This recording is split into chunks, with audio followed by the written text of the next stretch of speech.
Cyber गुन्हा आजचा दिवसाचा न टाळण्यासारखा विषय आहे. सायबर गुन्हेगारी दिवसांदिवस वाढत चाललेला आहे आणि बातमीपत्र तुम्ही उचलून बघितलात किंवा ऑनलाईन कुठेही बघितलात, सगळीकडे एक चर्चेचा विषय नेहमीच असतं की कुठे ना कुठे काही ना काही प्रमाणात गुन्हा होतच राहते. ओके, तर आजच्या दिवसात मी थोडक्यात तुम्हाला काही समज देण्याची प्रयत्न करेल, जे तुम्हाला ऑलरेडी आहे त्याच्यामध्ये अजून स्पष्टता आणण्याचा प्रयत्न करेल आजच्या दिवसात. आणि शेवटचा काही क्षण मी तुम्हाला जे टूल्स आम्ही स्वतः वापरून आहोत, ज्याने की तुम्ही स्वतःचं संरक्षण करू शकतात किंवा या विषयावरती अधिक ज्ञान वाढवू शकतात, असले काही लिंक्स मी तुमच्याबरोबर शेअर करणार आहे. So let start. हे ग्लोबल चित्र आहे. जवळजवळ तुम्ही पाहिलात तर 2022 जानेवारीचं हे हुडशूटचं एक आहे. 4950 जवळजवळ 50% लोक, 55% लोक पूर्ण विश्वभरात इंटरनेटचा माध्यम वापर करत आहेत. म्हणजे जेवढे ऑलमोस्ट प्रत्येक देशातले जर सिटिझन आहेत तर नेटिझन म्हटलं तर 55% नेटिझन आहे. आणि कुठल्याही देशाचा सिटिझन असं म्हणलं जात नाही सहज. I tell you why. Netizen is a global village. It's a global village. Why I am calling it a village not city? कारण ते फारसा गव्हर्न नाही आहे. कोणी कुठूनही येऊ शकतो. आज मी भारताचा आहे पण माझं अस्तित्व मी ब्राझीलमध्ये पण निर्माण करू शकतो. मी अमेरिकेचा पण सिटिझन होऊ शकतो. मला फक्त एक त्यातल्या कुठली यंत्रणा मला गरज आहे त्याचा वापर करून मी तिकडचा सिटिझन होऊन तिकडे व्यवसाय घेऊन जाऊ शकतो. मला तिथे उपस्थिती फक्त इंटरनेटच्या माध्यमातून गरज आहे. प्रात्यक्षिक माझं प्रेझेन्स भारतात असू शकतो किंवा कुठल्याही इतर देशात होऊ शकतो. म्हणून त्याला ग्लोबल विलेज आणि ग्लोबल हॅबिटॅट म्हणतो आम्ही. आणि त्याच्यावरती कुठलेही आजपर्यंत कुठल्याही देशाचा फारसा नियंत्रण जरी आपला भारतात जसं IT ॲक्टचं निर्माण झालं आहे जरी झालं असेल तरीही फारसा त्याच्यावरती नियंत्रण आणू शकलेलं नाही आहे. कारण it is a very global habitat. It is very free from any government. Okay, easily exchange of information होतं. कुठलाही त्याला कुठचा प्रतिबंध नाही आहे. तुम्ही स्वतः बघून आहेत त्याच सगळ्या गोष्टींनी जर तुम्ही बघितलं काय कारण आहे तर इंटरनेट हा एक एक्सप्लोड झालेला आहे. आधी एका काळी जर तुम्ही बघितलात म्हणजे आय रिमेंबर 1998ला माझ्याकडे इंटरनेट होतं. 14 KBPSचं इंटरनेट होतं टेलिफोन लाईनच्या माध्यमातून. आज जर मी माझ्याकडे बघतो, माझ्या मुलांना बघतो तर ते जवळजवळ 2 MBPSचा लाईन सहज मिळवतात. आणि त्याचा वापर फारसा काही प्रोडक्टिव्ह नसतं तरीही पण त्यांच्याकडे इंटरनेट रिचनेस आलेला आणि इंटरनेटची गरिबी मी पाहिलं असं मी त्यांना सांगतो. जसं माझे वडील म्हणायचे की ते म्हणजे शैक्षणिक पातळीवर जे यश किंवा काही करायचं होतं की काय गरिबी असते आम्ही पाहिलेलं आहे. आम्ही लॅम्पचा खाली कुठे जाऊन अभ्यास केला. तर मी पण त्यांना सांगतो मी पण इंटरनेटची गरिबी पाहिलं आहे माझ्या मुलांना. म्हणजे माझ्याकडे पण एक काही 2 शब्द मिळून गेलेले आहे. ओके, जर डिजिटल ट्रान्झॅक्शन जर तुम्ही बघितलात भरपूर लोक चिंता करतात की एक्झॅक्टली डिजिटल एक्सप्लोजन झालेलं आहे. 2016 नंतर डिमॉनिटायझेशन हे काय छायाचित्र तुम्हाला बघायला मिळणार. जवळजवळ आजचा स्थिती फेब्रुवारी 2020 आणि मार्च 2022चा जर स्थिती बघितला तर UPI ट्रान्झॅक्शन जवळजवळ 5.4 बिलियन आहे इन व्हॉल्यूम. म्हणजे हे जे आहे यू कॅन से 9,60,581 करोडचं ट्रान्झॅक्शन भारतभरात होत आहे. हे कधीच बघायला मिळालं नव्हतं कुठेही विश्वात. म्हणजे वी आर डिजिटल ट्रान्झॅक्शन जर तुम्ही अमेरिका आणि चीनच्या तुलनेत बघितलं तर आपण जवळजवळ 5 फोल्ड त्यांच्या पुढे आहोत. 5 times we are ahead of them. आणि हे सर्वसाधारण NPCI द्वारा जे काय पेमेंट यंत्रणा electronic Bharat bill, NFS, NACH, CTS, AEPS, BHIM UPI, IMPS आणि BHIM UPI आणि IMPS माझ्या मते तुम्ही सगळे लोक फारसा सहज रीतीने वापरून आहेत. आजही तुम्ही माझा खिशात हात घातला तर एक नवा पैसा नसतो. माझा मोबाईल आहे की नाही मी एवढंच खात्री करून घेतो. तर तुम्ही मला वाटतं तेवढंच मोबाईलला जवळ ठेवतात पाकिटपेक्षा. किंवा कोणी एकदमच क्लासिकल फॉलोअर असेल तर ते पाकिटही ठेवतात पण त्याचा फारसा उपयोग किती करतात ते मला माहीत नाही. त्याचा पण वापर कमी झाला आहे. डिजिटल इकॉनॉमीचा जास्त वाढ झाला आहे. हायपर ग्रोथ आहे. आम्ही एक्सप्लोजनचाच गोष्टी करतो. आम्ही कधीच म्हणत नाही की हे फार नियंत्रित वाढ आहे. जर हायपर ग्रोथचं बघितलं तर डिजिटल ट्रेंडमध्ये रॅपिड ॲडॉप्शन ऑफ मोबिलिटी. भारतात जवळजवळ जेवढं पॉप्युलेशन आहे त्याचं 82% लोकांकडे आज मोबाईल आहे. 82%. जवळजवळ 43% इंटरनेट युजर्स आहेत त्यात. तुम्ही समजू शकता की म्हणजे half of the Indian population is already on internet. म्हणजे एवढं अप्रोचेबल झालेलं आहे. जर मला आज पाहिजे जर म्हणजे मी कालच आलो पुण्याला. मी 2 रिक्षावाल्यांना विचारलं की तुमच्याकडे QR कोड आहे का? बोला आहे पण कॅश जास्त फिजिबल असणार. एक मुलगा बघत होता, तो सरळ आला, तो बोला चला QR कोड आहे माझ्याकडे आहे, घेऊन जातो तुम्हाला. सो यू कॅन अंडरस्टँड, तुमच्याकडे पैसे नाही तर तुम्ही कुठे थांबणार नाही. मी अजून एक जाता जाता बघितलं, एकात पेटीएम आणि यांचं सगळं हे पण ATM सेंटरसारखं पण you flash your QR code, तुमच्याकडे वॉलेट असेल तर तुम्हाला ATMचं पैसे काढता येतं तिथे. एवढं सोय करून दिलेलं आहे QR कोडनी. आणि explosion of the economy is like the word. म्हणजे ह्या सगळ्या गोष्टीमध्ये तुम्ही जर बघितलं इम्पॅक्ट काय होत असेल तर we are the second largest internet users. Smart सिटीजमध्ये डेव्हलप करत आहोत. Increasing number of global startup जर भारतात जेवढं होतं विश्वभरात कुठेही होत नाही आहे. 20% ऑफ द ट्रान्झॅक्शन्स प्रत्येक व्यक्ती 20% ऑफ द ट्रान्झॅक्शन्स त्यांचं ऑनलाईन करायला लागलेले आहेत. डिजिटल क्लासरूम्स वाढलेले आहेत. Remote healthcare. माझं 2 लेक्चर आधी मला वाटतं डिजिटल क्लासरूमवरती एक व्यवस्थित लेक्चर झालेलं होतं. ओके, डिजिटलच्या माध्यमातून कसं काय हे करता येतं. Cyber crime. जेवढं टेक्नॉलॉजी स्फूर्तीने वाढत आहे तेवढंच गुन्हाही वाढत आहे. का? सर्वात इम्पॉर्टंट गोष्टी याच्यात हे आहे की आपण टूल्स नवीन नवीन वापरत चाललो आहे, पण टूल्सवरचा बेसिक कमांड आणि कंट्रोल संरक्षणाच्या दृष्टीने इग्नोर करत आहोत. त्याच्यामुळे गुन्हा वाढत आहे. आणि हे सर्वसाधारण गुन्हा करण्याची पद्धत आहे. हॅकर्स असतात, बग्स असतात, एरर्स असतात, स्पॅम असतात, स्टोरेज आहे. ह्याच्यावरून कोणी चुकलेलं नाही आहे. स्टोरेजमध्ये इश्यूज आहे. Phishing, personal breaking, secure folder, virus, trojan, cloud, DDoS, brute force, log in issue सगळ्यांनाच आहे. सगळे म्हणतात.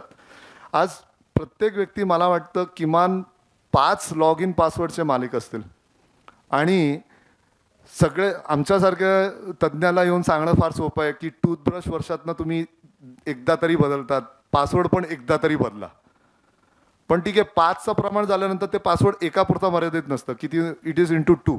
म्हणजे तुम्हाला 10 वेळा वर्षातनं पासवर्ड बदलायचं आहे. आणि 10 वेगवेगळं पासवर्ड ठेवलं तर तुम्हाला लक्षात राहील का? It is not possible, right? आणि लक्षात ठेवण्यासाठी कुठलंही पासवर्ड जर 8 कॅरेक्टरहून वर असेल, प्रिसाइसली एकदम जिद्दीने जर तुम्ही 8 कॅरेक्टर ठेवलं तर तुमचं लक्षातही राहील. पण जरा ते 10-12 कॅरेक्टरचं पासवर्ड राहिलं तर किमान तुम्हाला ते 20 दिवस तरी स्वतःच्या हाताने टाकल्याशिवाय तुम्हाला ते आठवण राहणार नाही. आणि जर चुकून तुम्हाला सवय लागलेलं आहे माझ्या बाबांसारखं की रिमेंबर पासवर्ड, त्यांचा फेवरेट आहे रिमेंबर पासवर्ड. मुलाचं पण आहे फेवरेट. रिमेंबर करायचं बाबा, जास्त लक्षात नाही ठेवायची गरज आहे. मला एक दिवशी तुम्ही लोकच मला कामाला लावणार आहे. नेहमीच भीती असते. ओके, तर आम्ही लिटरली भीती पाळतो. म्हणजे भीतीमध्ये राहायला आवडतं. सिक्युरिटी देणं म्हणजे इनसिक्युरिटीमध्ये राहणं हे आमचं मेन लाईन ऑफ ॲक्शन आहे. ज्या दिवशी आम्ही म्हणतो आम्ही सिक्युअर्ड आहे त्या दिवशी काही ना काही इनसिक्युअर गोष्टी घडतात. मग आम्हाला आमच्यावरती एवढा राग येतं की ओव्हर कॉन्फिडंट वागलो आपण. तर सिक्युरिटी हे देणाऱ्या माणसांकडे नेहमी इन्सिक्युरिटी असायला पाहिजे. कुठे चुका होऊ शकतात, कुठे काय कुठे लोक जास्त विश्वास टाकतात. आणि भारतात विश्वास आणि अंधविश्वासमध्ये फारसा फरक राहिलेला नाही. म्हणजे मला कधी कधी आश्चर्य वाटतं, हे विश्वास म्हणून बोलतात की अंधविश्वास टाकतात माझ्यावरती, मला माहीत नाही.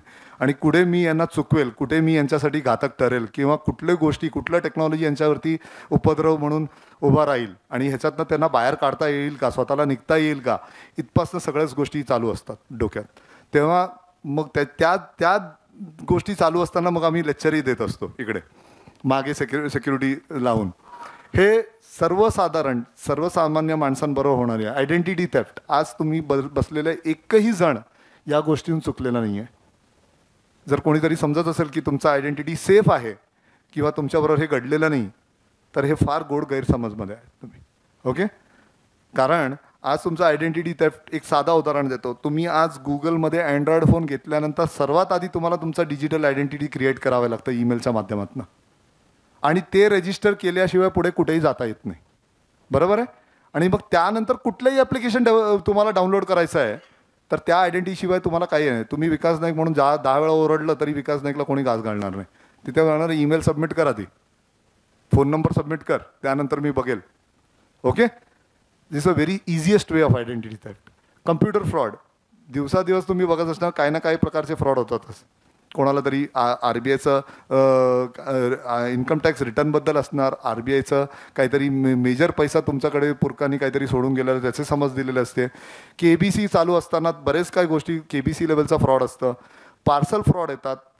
अनेको फ्रॉड दिवसांदिवस लोक इंजिनियर करतात. फ्रॉड पण इंजिनियर करून तुम्हाला जिथे विश्वास तुमचा मिळवून त्यांना त्यांचा उद्देश साधता येतं तसले प्रकारचे गुन्हे घडवत आहेत.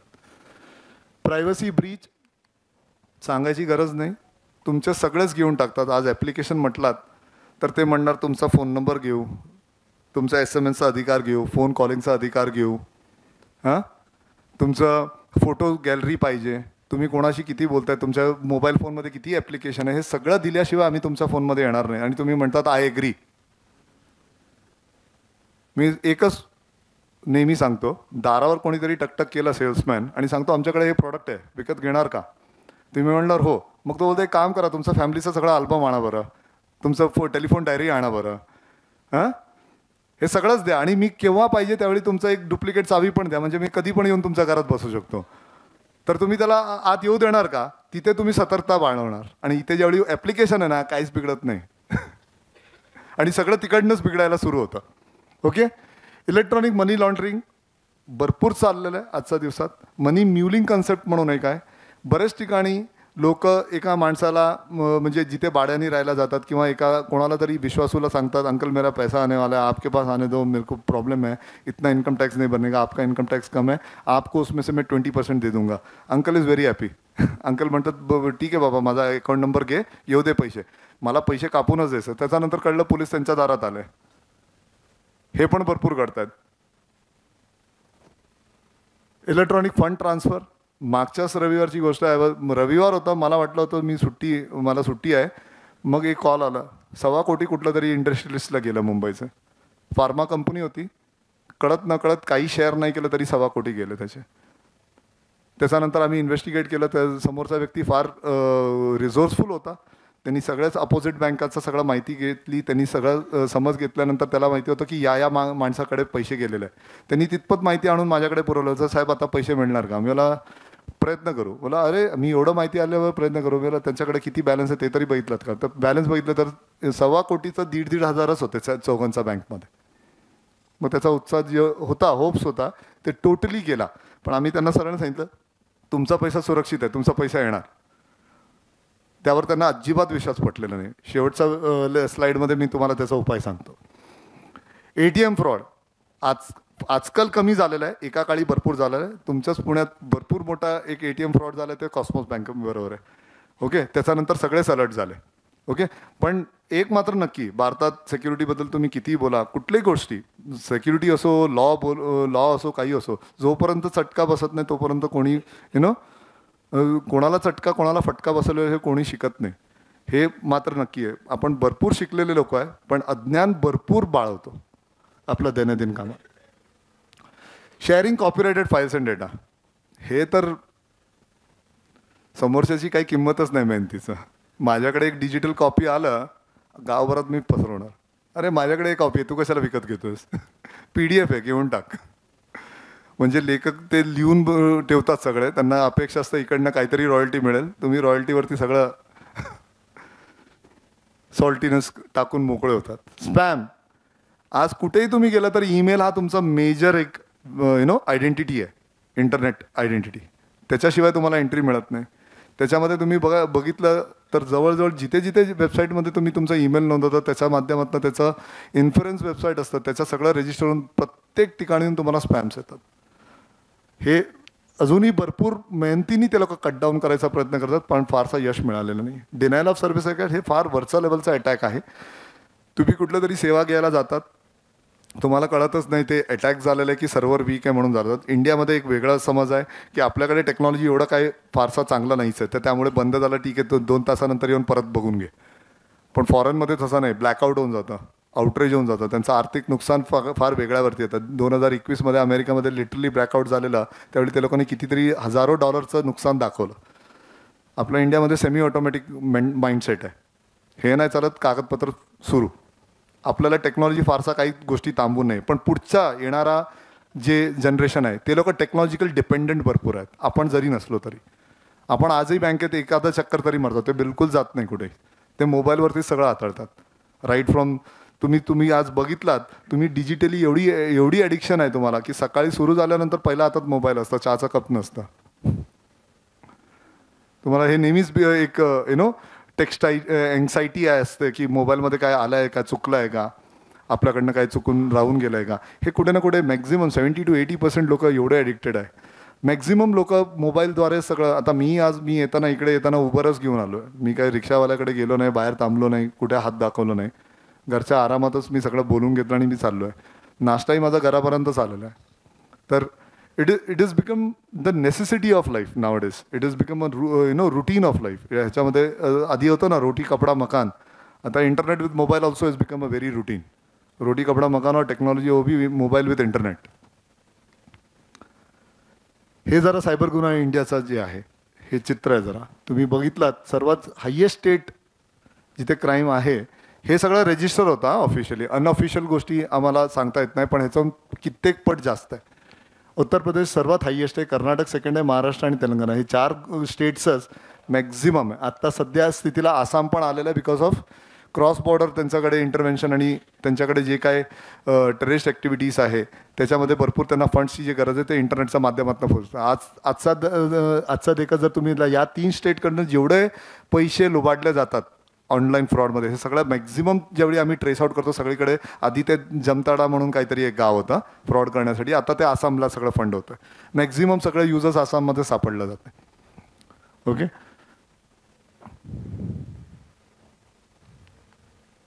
दिस is the main slide of this lecture. Most important slide. SwissTransfer.com. तुम्ही बरेच फाईल एक्सचेंज करता, बरोबर आहे.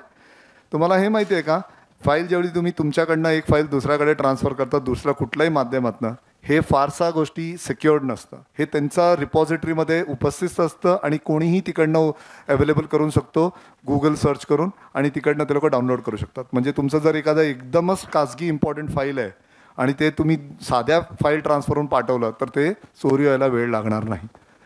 तर तुम्ही स्विस ट्रान्सफरचा वापर करून त्याला पासवर्ड प्रोटेक्ट करू शकता, समोरच्याला ते कळू शकतात आणि त्या पासवर्डच्या माध्यमातूनच त्याला फक्त त्यालाच उघडता येईल.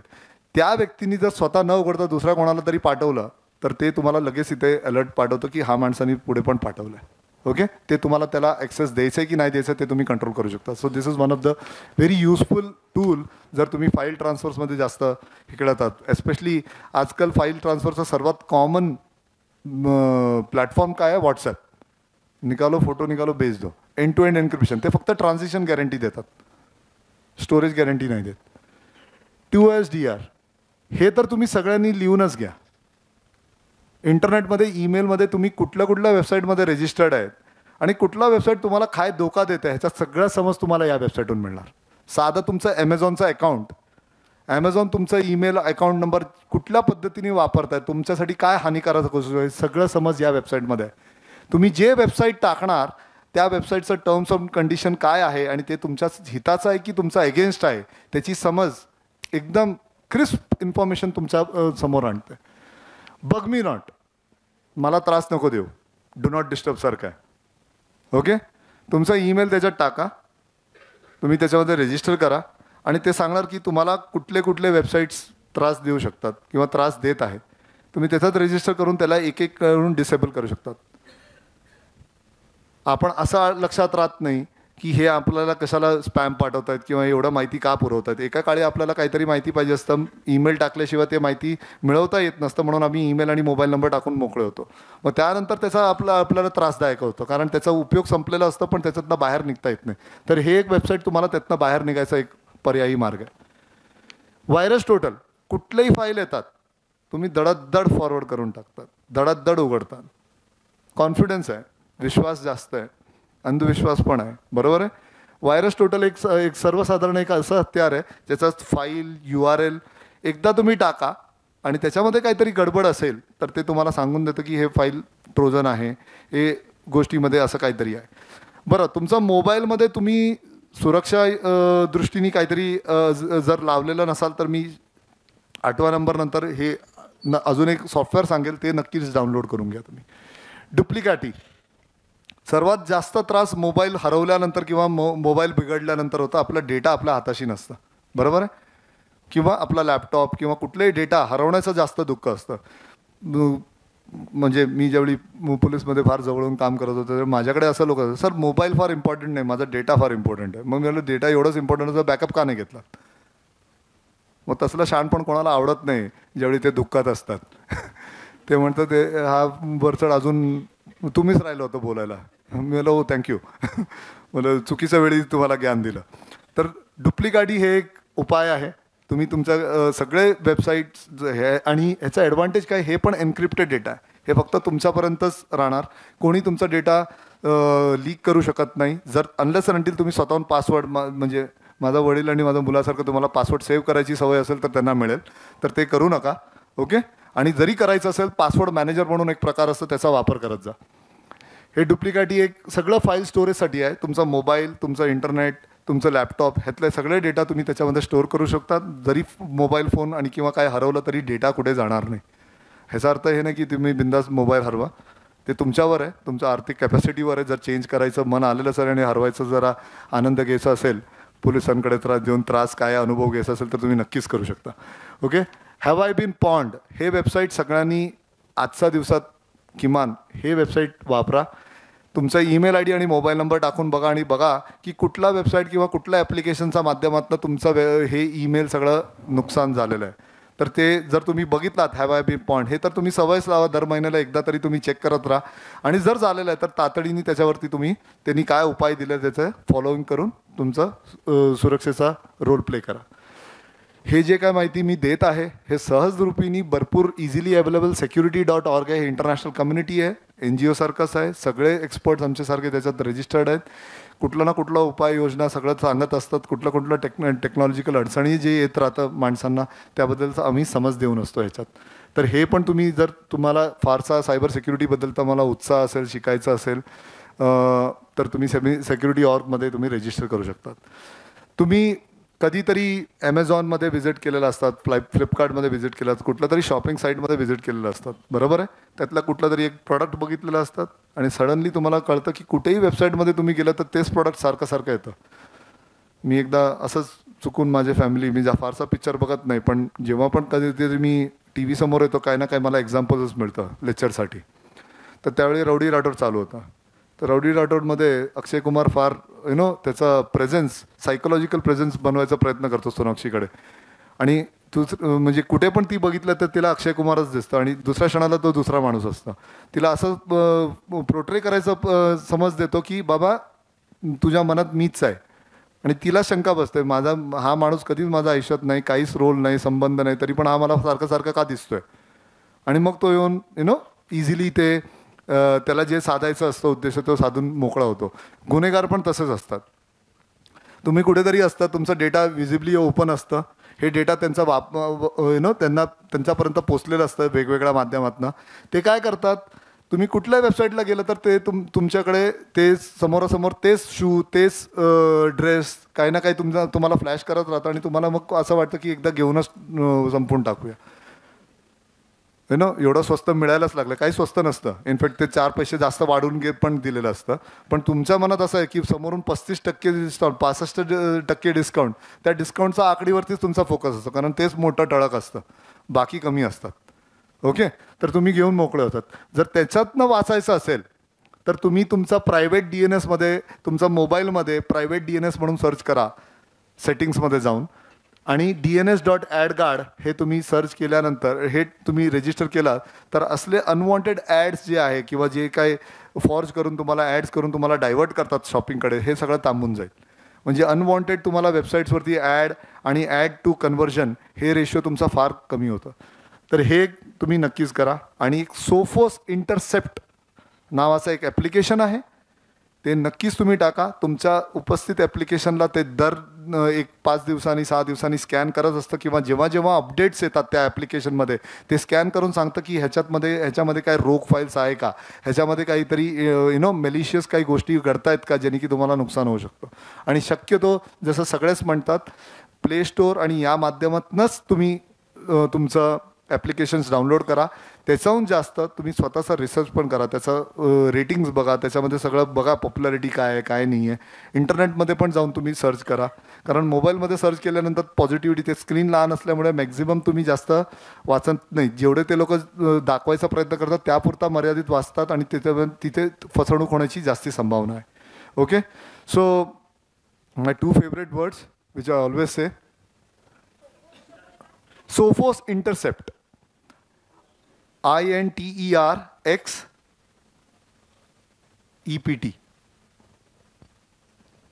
So this is one of the most popular आहे. त्यांचं पेड व्हर्जन पण आहे, पण आधी तुम्ही फ्री व्हर्जनचा लाभ घ्या. आणि तुम्हाला वाटतं तर तुम्ही फार डेंजरसली मोबाईल वापरतात, रॅशली वापरतात, तुम्हाला ॲप पाहिजेच पाहिजे, तुमचं रिसर्च आहे काहीतरी असेल, तर तुम्ही त्याचं पेड व्हर्जन घेऊ शकतात.